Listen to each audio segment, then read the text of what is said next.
अब जब हम क्लासिफिकेशन को देखते हैं तो समझ में आता है कि जो किंगडम है it is the highest level of classification. जैसे कि कंपनी का सीईओ, और उसी तरीके से जो स्पीसीज है it is the lowest level of hierarchy.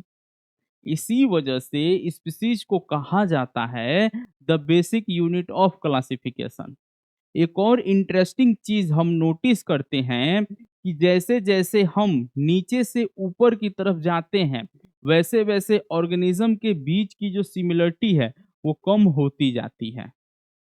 मतलब अगर दो ऑर्गेनिज्म ऐसे हैं जो सेम स्पीसीज को बिलोंग करते हैं तो उनमें बहुत ज्यादा सिमिलरिटी होगी।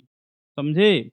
कंपेयर टू दो ऐसे ऑर्गेनिज्म जो सेम ऑर्डर को बिलोंग करते हो, या फिर दो ऐसे ऑर्गेनिज्म जो सेम फाइलम को बिलोंग करते हो। आई बात समझ में? मतलब जैसे जैसे हम ऊपर की तरफ जाओगे वैसे वैसे ऑर्गेनिज्म के बीच की जो सिमिलरिटी है वो कम होती जाएगी। ठीक? आगे समझ में यहाँ तक? अब देखो, यहाँ पर एक और बात ध्यान देने वाली यह है कि जब हम एनिमल की बात करते हैं तब हम फाइलम वर्ड का यूज करते हैं, लेकिन जब हम प्लांट की बात करते हैं तो हम फाइलम के बदले में डिवीजन वर्ड का यूज करते हैं। ठीक?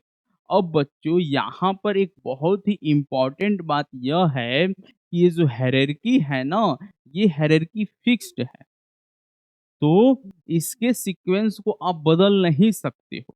इसका मतलब है कि इस सीक्वेंस को आपको याद रखना पड़ेगा।